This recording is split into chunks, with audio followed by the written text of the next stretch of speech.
بسم اللہ الرحمن الرحیم۔ میرے محترم بھائیوں اور دوستوں، اللہ کا وعدہ ہے کہ اے محمد صلی اللہ علیہ وسلم، ہم تم کو تمہاری امت کے بارے میں راضی کر دیں گے۔ حضرت محمد صلی اللہ علیہ وسلم نے دونوں ہاتھ اٹھا کر امت کے لیے یہ دعا مانگی، اے اللہ میری امت، اے اللہ میری امت، اے اللہ میری امت۔ اور نبی کریم علیہ السلام رونے لگے۔ اس پر اللہ تعالیٰ نے ارشاد فرمایا، اے جبریل علیہ السلام، تمہارا رب سب اچھی طرح جانتا ہے، لیکن تم نبی کریم علیہ السلام کے پاس جاؤ اور ان سے پوچھو کہ تم کیوں رو رہے ہو۔ چنانچہ حضرت جبریل علیہ السلام نے حاضر ہو کر پوچھا۔ نبی کریم علیہ السلام نے رونے کی وجہ بتائی کہ قیامت کے دن میری امت کا کیا ہوگا۔ حضرت جبریل علیہ السلام نے واپس آ کر اللہ تعالیٰ کو وجہ بتائی۔ اللہ تعالیٰ نے فرمایا، نبی کریم علیہ السلام کے پاس جاؤ اور ان سے کہو، ہم تم کو تمہاری امت کے بارے میں راضی کر دیں گے اور تمہیں رنجیدہ اور غمگین نہ ہونے دیں گے۔ 20 زندگی تبدیل کر دینے والی نصیحتیں۔ 1، قیامت اس وقت آئے گی جب زمین پر اللہ تعالیٰ کا نام لینے والا نہ ہوگا۔ 2، جب بندہ جھوٹ بولتا ہے تو اس کی بدبو سے فرشتے 1 میل دور ہٹ جاتے ہیں۔ 3، اللہ کی یاد اور عمل صالح کے لیے نیت لازمی ہے۔ 4، ضرورت کی ایک حد ہے مگر حرص کی کوئی نہیں۔ 5، بہادری یہ ہے کہ کمزور ہونے کے باوجود دوسروں کو اپنی کمزوری کا احساس مت ہونے دو۔ 6، کامیابی کے حصول کے لیے ضروری ہے کہ کامیابی رکھنے کا احساس دل میں زندہ رکھا جائے۔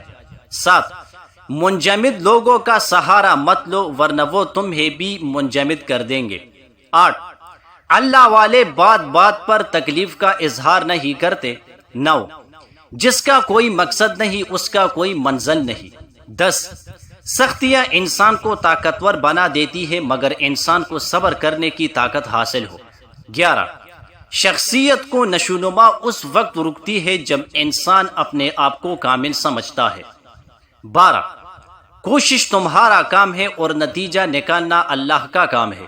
13، شیخی انسان کے دل میں چپکے سے پیدا ہوتی ہے، اسے برباد کر دیتی ہے اور اسے پتہ بھی نہیں چلتا۔ 14، تم جس کام کی ذمہ داری اٹھاؤ گے تمہارا ذہن اس کے لیے ہی کام کرے گا۔ 15، دنیا میں ذلت کی ہزاروں صورتیں ہیں لیکن ان میں سے ذلت قرض سب سے سخت ترین ہے۔ 16، تمہارا قرض خواہ تمہاری صحت چاہے گا اور تمہارا مقروض تمہاری موت۔ 17، بیمار تو سو بھی جاتا ہے لیکن مقروض کو نیند نہیں آتی۔ 18، عقل مند وہ ہے جو کم بولے اور زیادہ سنے۔ 19، جو شخص علم رکھتا ہے اور عمل نہیں کرتا وہ اس مریض کے مانند ہے جو دوا تو رکھتا ہے مگر استعمال نہیں کرتا۔ 20، اپنی ضرورت کو محدود کر لینا ہی دولت ہے۔ خلوت کے گناہوں کی وجہ سے مومنین پر کون سا عذاب آتا ہے؟ حضرت سالم رحمہ اللہ کہتے ہیں کہ حضرت ابو درداء رضی اللہ عنہ نے فرمایا، آدمی کو اس سے بچتے رہنا چاہیے کہ مومنوں کے دل اس سے نفرت کرنے لگ جائے اور اسے پتہ بھی نہ چلے، اور پھر فرمایا، کیا تم جانتے ہو کہ ایسا کیوں ہوتا ہے؟ میں نے کہا نہیں۔ فرمایا، بند خلوت میں اللہ کی نافرمانی کرتا ہے، اس وجہ سے اللہ تعالیٰ اس کی نفرت مومنوں کے دلوں میں ڈال دیتے ہیں اور اسے پتہ بھی نہیں چلتا۔ ایک مکی کی وجہ سے ایک آدمی جنت میں اور دوسرا آدمی جہنم میں گیا۔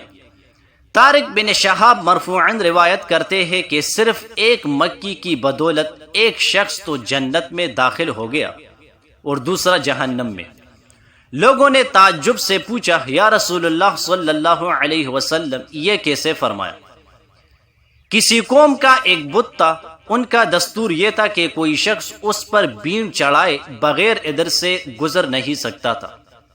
اتفاق سے 2 شخص ادھر سے گزرے، انہوں نے اپنے دستور کے مطابق ان میں سے ایک شخص سے کہا، نیاز چڑھا۔ وہ بولا، اس کے لیے میرے پاس تو کچھ نہیں ہے۔ وہ بولے، کچھ نہ کچھ تو ضرور چڑھا دے، خواہ ایک مکی ہی صحیح۔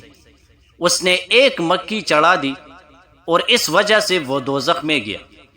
انہوں نے اس کو تو چھوڑ دیا، اب دوسرے سے کہا کہ تو بھی کچھ چڑھا۔ وہ بولا اللہ کی ذات کے سوا میں تو کسی اور کے نام کی نیاز نہیں دے سکتا۔ یہ سن کر انہوں نے اس کی گردن اڑا دی، اس لیے وہ جنت میں داخل ہو گئے۔